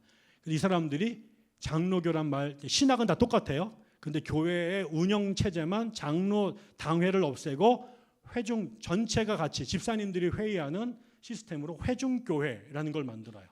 우리나라에는 일정 때 조합교회라는 이름으로 일본에 들어왔다가 얘네가 완전 친일파였거든요. 우리나라에서만. 그래서 해방되고 나서 싹 도망가가 우리나라는 이게 없는데 미국에서는 제1차 대각성 운동을 일으켰던 조나단 에드워즈 이런 사람이 다 회중교회 목사였습니다. 청교도들의 핵심이었고요. 그다음에 또 하나는 이 사람들 중에 칼빈에게 영향도 받고 그다음에 종교개혁 때 제세례파의 영향도 받아요. 제세례파는 모든 교회가 유아 세례를 줬는데 유럽 교회가 성경을 읽어보니까 세례는 언제 줘요? 믿고 신앙을 고백하면 세례를 준 거예요. 애들한테 세례를 준 경우가 없어요. 성경에는. 그러니까 이건 성경에 없는 얘기다. 그래서 왜 애들한테 세례를 주느냐? 그래서 믿는 자들에게만 세례를 주자. 어른들한테 세례를 주자. 신자들에게 세례를 주자. 그래서 유아 세례 반대말로 신자 세례 혹은 성인 세례라는 말을 썼는데 요 신앙을 받아들인 거죠. 그래서 유아 세례를 거부하고 신앙을 고백하는 애들한테만 세례를 준다. 그리고 정치와 종교는 분리한다. 평화 중요하시 여긴다. 이런 주장을 한 사람들이 모여서 침례교회를 만들어요. 근데 또 침례교회는 특별히 세례가 우리가 물을 찌끄리잖아요. 이렇게. 아니면은 물 이렇게 묻히거나 이게 뭡니까? 이렇게 말하는 거죠. 성경의 세례는 전부 다 물속에다가 집어넣었다 빼는 거죠. 이멀전이잖아요. 그래서 그 침례, 그래서 베프티즘이라는 말을 안 써. 그걸 다 이멀전이라는 말을 써서 세례 지는 양식이 전신이 물속에 들어가서 나오는 방법을 한 것만 세례지 나머지 것들은 아니다. 그래서 그 사람들은 마치 우리 세례 효과가 물의 양에 달린 것처럼 그래서 그 사람들은 이제 침례교인이 된 거죠. 그 뒤에도 수없이 많이 교회들이 세워집니다. 얘기를 접겠는데요. 지금처럼 사실 지금보다 그 뒤에 19세기, 20세기가 더 많이 교회가 분열됩니다. 더 자유롭게. 특별히 이제 나중에 프랑스와 미국이 정치와 종교를 분리하고 종교의 자유를 주죠. 그러니까 국가가 국교를 만들지 못하게 되고 종교는 모두 자기 양심에 따라 선택할 수 있게 되니까 그 다음부터는 무주공산이 돼서 지들끼리 마음에 맞는 사람들끼리 싸울 때마다 뛰쳐나가서 온갖 형태의 교회를 세우기 시작하면서 훨씬 더 많은 교회들이 분열됩니다. 그런데 제가 드리고 싶은 말씀은 이것처럼 기독교는 예수를 따르는 사람들이 시작을 했지만 지금처럼 지역에 따라서 그들이 썼던 언어에 따라서 또 당시에 벌어졌던 교회의 신학적 쟁점들에 따라서 입장들이 나누어지면서 그게 하나 되기를 거부하고 갈라지거나 갈라짐을 당해 왔습니다. 그래서 교회는 하나의 모습으로 된 게 아니라 끊임없이 몸의 세포가 분열하듯이 교회는 분열의 역사가 되었던 것이다. 이거는 아버지와 내가 하나인 것처럼 내 안에서 우리 모든 사람이 하나 되기를 원합니다라고 기도했던 예수의 가르침에 가장 정면으로 어긋났던 예수님께서 기대하지 않으셨던 그리고 그렇게 안 했으면 좋았겠다고 꿈꿨던 것에 그것이 그런 결과물이 생겨버리고 만 거죠. 그래서 교회가 세상의 빛이 되고 하나가 되고 세상의 빛이 되고 세상을 통합하는 그런 화목제물을 드리는 평화의 사도들이 되어야 되는데 세상 앞에서 교회들 스스로가 세상 사람들이 모두가 갖고 있는 요인들 플러스 종교적 요인까지 결합이 돼서 더 많이 분열하고 갈등하는 모습을 보여왔습니다. 그래서 예수 천당 불신 지옥이라는 메시지를 전파하면서도 믿는 니들도 하나 되지 못하고 믿는 니들도 그거 하나 극복하지 못하면서 세상에 대하여 이래라 저래라 말하는 것이 말빨이 안 쓰게 된 거죠. 말로 복음을 전하고 몸으로 삶으로 복음을 막아왔던 것이 어떤 면에서 교회 역사였다라는 겁니다. 그러나 또 한편으로는 그것이 이 땅에 존재하는 교회의 현실적인 한계이기도 하다. 하나님의 영이 지배하고 복음이 지배하지만 결국 교회를 구성하는 것은 사람들이고 그 사람이 갖고 있는 근원적인 한계를 교회도 쉽게 좀처럼 극복해 오지 못했다. 그래서 교회가 결국 끝내 세상의 구원의 도구로 온전히 쓰임받지 못했던 것은 지금처럼 온갖 이유로 교회가 계속해서 싸우고 상처를 입히고 분열된 모습을 세상에 보여왔기 때문이다 라는 거죠. 저는 그렇게 우리의 조상들이 내려왔다고 봅니다. 우리라고 다를까요? 우리도 그런 이슈가 터지면 우리도 똑같이 갈등하고 싸움하고 분열될 위기가 되게 높습니다. 그것이 교회가 갖고 있는 현실적인 한계이지만 결국 그거를 극복하지 못하면 교회가 강대상에서 선포되는 모든 사랑의 언어, 평화의 메시지는 말뿐인 얘기가 되는 거죠. 저는 그런 의미에서 교회가 이 땅에서 하나님의 나라를 실현하는 도구가 되고 세상을 구원하는 방주가 된다라고 말할 때 교회가 세상과 다른, 세상은 전부 다 자기의 정욕과 자랑과 욕망에 의해서 살다 보니 싸움 나게 되고 갈등하게 되고 찢어질 수밖에 없지만 우리는 그런 인간의 욕정이 아니라 성령의 역사와 하나님의 말씀에 근거한 공동체라고 우리가 정말 믿는다면 이 공동체가 세상과 다른 공동체고 세상을 구원할 하나님의 손길이라고 우리가 정말 믿는다면 그거를 세상에 보여주는 가장 중요한 것 중에 하나는 밖에 나가 사람들한테 떡을 나눠주고 빵을 나눠주고 이런 것도 되게 중요합니다만 동시에 우리 안에서 인간이기 때문에 겪을 수밖에 없는 분열과 갈등과 다툼의 시험들이 터질 때마다 그게 우리의 개인의 욕망이나 당파나 아니면 자신들의 이념이 아니라 말씀과 성령 안에서 그다음에 그리스도가 우리에게 주신 은혜와 진리 안에서 이 문제들을 극복해 나가는 모습들을 보여주는 것. 그래서 세상은 어느 종래 출신이냐, 얼마 갖고 사느냐, 어디 아파트 사느냐, 어느 당 지지자나로 원수가 될 수밖에 없는 사회 안에서 여기에 들어오면 당신이 어디에 살든 어떤 정치 이념을 갖든 어디 학교 출신이든 심지어 어떻게 먹고 살았든과 상관없이 우리가 그리스도 안에서 하나가 될 수 있다는 것을 보여줄 수만 있다면 세상 사람들에게 우리가 주님이 주신 말씀이 허언이 아니라 정말 살아있는 빵이 될 것이다. 저는 그런 의미에서 여러분이 그 일을 해내시면 좋겠다. 앞으로도 수많은 일들이 여러분들을 어렵게 할 겁니다. 그때 첫 번째 답은 안 나오면 그만이야 일 거예요. 그게 여러분이 선택하는 제일 좋은 방법이고요. 하나님 없는 사람들의 방법입니다. 그럼 여러분들이 그럴 때마다 여러분이 말씀과 성령 안에서 은혜와 진리로 그다음에 사랑과 용서로 그 문제를 극복해 나가는 모습들을 세상에 보여줘서 그야말로 음부의 권세가 이 교회를 해하지 못할 것이라는 것을 보여주는 것. 그게 임마누엘 교회가 갖고 있는 시대적 사명입니다. 또 하나는 마지막으로요. 우리 조상들이 어떻게 살았는지 우리가 봤습니다. 공이 나에게 넘어왔어요. 우리 조상들이 아무리 그때 왕우장상을 갖고 잘 먹고 잘 살았다고 말해도 지금 망한 집에 살면 아무 소용이 없는 거죠. 그러나 우리 조상이 아무리 엉망진창으로 살았을지라도 여러분들에 대해 그것을 반면교사로 삼아서 잘 살면 여러분의 가문이 바뀌는 거예요. 저는 우리 아내랑 결혼해서 30년이 됐는데 객관적인 차원에서 우리 아내가 세상에서 제일 멋있는 여자거나 완벽한 여자는 아니에요. 인물로 보면은 김태희한테 조금 밀리고 지성으로 보면은 또 서울대 교수인 아무개한테 오은영 박사님한테 좀 밀리는 것 같고 신앙으로 보면 마더 테레사한테 비교가 안 되고 그래요. 그런데 그거는 제 아내가 부모님께 받은 유물이에요. 그게 그 여자예요. 저는 제가 그 자매랑 결혼할 때 세상에서 가장 더 베스트 워먼 인 더 월드와 결혼한 거 아니에요. 그러나 저는 나와 그 사람이 살면서 적어도 내 안에서 그 자매가 세상에서 가장 존귀한 자매로 대접하고 그렇게 되도록 최선을 다하고 살아요. 저는 그렇게 믿어요. 이 여자가 세상에서 가장 존귀한 자매다. 그건 내가 할 수 있는 일이잖아요.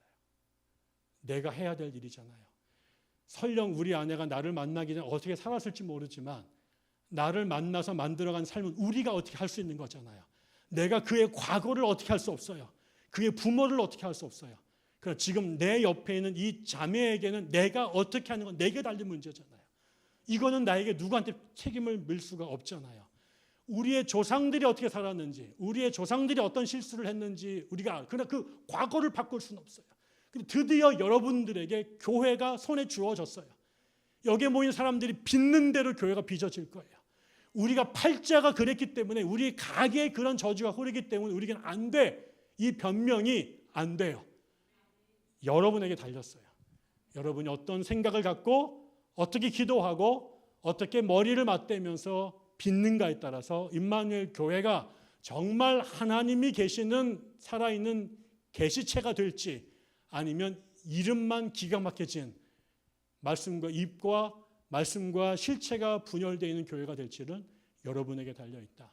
부디 여러분이 이 분열의 역사에 또 하나의 종지부를 찍고 이 욕먹는 한국 교회 안에 새로운 희망의 빛을 여러분 교회가 부디 빚어주시기를 주의 이름으로 도전하고 축복합니다.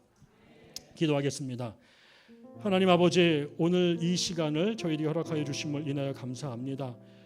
교회가 끊임없이 분열해 왔음을 우리가 보았습니다. 모두 다 합당한 당시의 이유가 있습니다.